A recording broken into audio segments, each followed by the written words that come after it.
The corridor of the derelict battlecruiser was silent when the human engineer named. Aaron stepped inside the throne chamber of the Solari heirs. The ship had been drifting in the uncharted rim for decades, its metal bones cracked by ancient wars, but Aaron's mission was not salvage. He had come because the distress beacon had spoken a phrase that chilled every human officer on the listening deck. It had contained a royal Solari cry for aid. The Solari were known for their proud lineage and their volatile weapons forged from living heat. Humans rarely made contact with them without layers of diplomatic shields. Yet Aaron had wandered alone through the broken halls because he had found something that none of his team dared to touch. It was a blade lying by the crystalline throne, still burning with a faint inner glow. Aaron had taken it only because the hall had been empty. Bodies of armored Solari warriors lay around him, turned to gray stone. It was as if some power had drained them. He had searched for survivors and found none until a faint breath behind the throne made him freeze. He had discovered her there, the young Solari princess, collapsed on the steps, half-conscious and barely breathing. He had carried her to his ship after the blade resisted him with a soft pulse of heat. He had not expected her to wake with a cry that rattled every pipe in the medical bay. When she asked for her weapon, he realized her blade was something sacred. He had to return it. Now he held the blade again as he walked toward the center of the chamber, where the princess sat upright in a circle of dim red lights. Her skin shimmered like polished bronze, and her eyes burned with a molten hue. She looked far stronger than she had been when he found her, yet her breath still trembled slightly. Her long cloak wrapped around her body like a drape of cooled flames. She watched him without blinking. He stopped a few steps away and lifted the blade slightly. He expected her to rise and claim it with royal calm. Instead, the blade flashed in his grip, and heat surged through the hilt. Aaron had built warp coils with his bare hands, had handled burning engine panels during combat emergencies, but nothing had ever scorched him like this. The pain was instant, sharp, and absolute. He gasped and almost dropped the weapon. The princess stood at once. Then something happened that neither of them expected. Her warriors, who had entered silently and spread across the chamber, reacted not with anger, but with absolute fear. They had arrived to reclaim their princess and deal with the intruder. Yet the moment they saw the blade flare in Aaron's hand, their expressions broke. Every one of them froze. Then they dropped their weapons to the floor. The metallic clangs echoed like thunder. One of the warriors whispered something in their own tongue. The rest turned and fled from the chamber. Aaron stared after them with numb shock. He had expected hostility or interrogation, not terror. He turned back to the princess.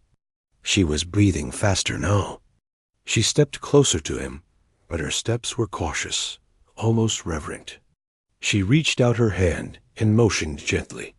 He placed the blade on her open palm. The moment it touched her skin, the glow dimmed. The heat dissolved. She lifted it gracefully and pressed it against her forehead as if performing a ritual. Aaron watched in silence. He did not know what power the blade possessed, or why the warriors had reacted as though they had seen a ghost rising from the flames. The princess lowered the blade and studied him with an expression mixed with confusion and wonder. She spoke with a voice that sounded newly formed. It carried strength, but also traces of disbelief. She asked how he had carried her weapon when no other living Solari could touch it after the fall of her lineage. Aaron answered with honesty. He had only picked up the blade because he had thought it belonged to someone who needed help. He had not known its importance. He explained that humans did not understand Solari energy forging, and he had not expected the weapon to react violently. The princess watched him quietly as he spoke. Her stare felt heavy because it carried ancient memory. She said the blade had been forged in the core fires of her home star. It accepted only one lineage. Her lineage had been nearly destroyed in a rebellion that had torn through their empire. The rebels had attempted to break their sacred weapons, and the backlash had turned many warriors to stone. The princess had been the last living heir carrying the royal spark. When her ship had fallen out of its orbit, the rebels had boarded and killed everyone except her. She had fled into the throne chamber during the final moments. She had thought she would die there. Eren listened, realizing the weight of her history. He asked gently why the blade had reacted to him. She shook her head slowly. She did not know. She said even in ancient legends, no outsider could hold a Solari blade without turning to ash. Yet Eren had lifted it, carried it, and survived the burning pain long enough to bring it back. She stepped closer to him again. Her eyes searched his face with intensity that made him hold his breath. She lifted the blade and let it hover near his injured hand. The heat did not return. Instead, the weapon glowed softly, as if acknowledging him. She drew in a long breath. She said the warriors had fled because they believed such an event meant destiny had interfered. A human surviving their royal fire was a sign from their founding star. It meant his presence was tied to her survival. It meant he carried something they could not explain. The warriors would not dare challenge him because they believed the blade itself protected him. Eren shook his head in disbelief. He insisted he was merely an engineer with a standard human life. He had no powers and no destiny. The princess gave a small, hollow laugh. She said the blade disagreed. She motioned for him to sit on the wide steps near the center platform. She sat across from him and placed the blade between them. She asked him to tell her about his people. He explained the human colonies, the expansion struggles, the battles fought for survival. He described how humanity had grown stronger through difficulty rather than inherited memory. She listened as if each word mattered. Her gaze softened when he spoke about those who risked their lives for strangers. She said humans possessed a kind of courage rare in the galaxy. It was not born of tradition, but of choice. As they talked, the chamber lights flickered. The floor hummed faintly. The ship was awakening. Her warriors slowly returned, stepping with caution, eyes lowered. They did not bring their weapons this time. Instead, they carried fragments of broken conduits and core nodes from the engine rooms. The princess rose and spoke with steady authority. She commanded them to rebuild power channels.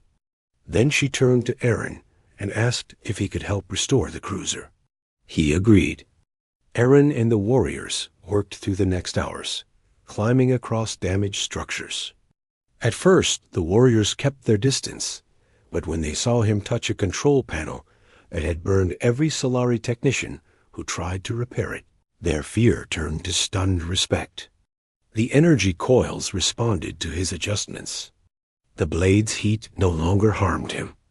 His presence stabilized the ship systems that had been locked by ancient bloodline commands. The princess watched with quiet recognition.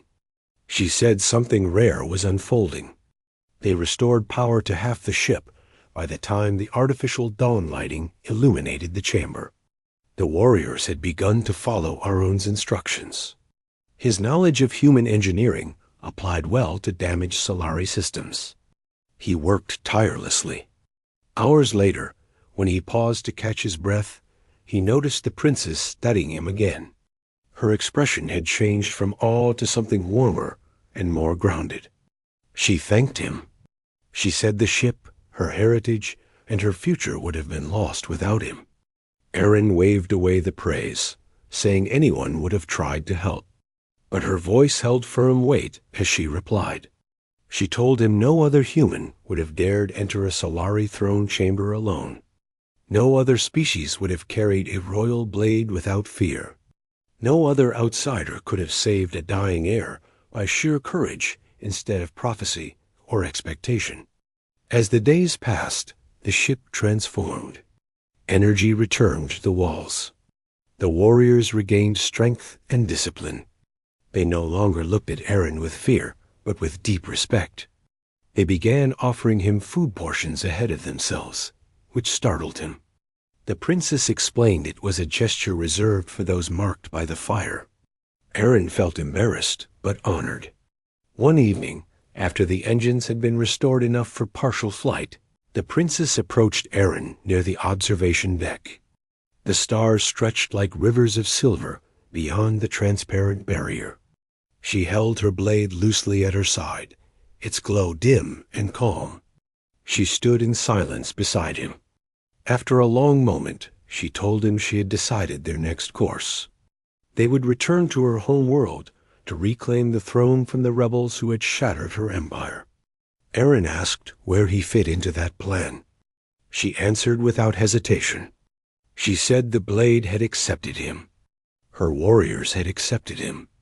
The path of her people had shifted because of him.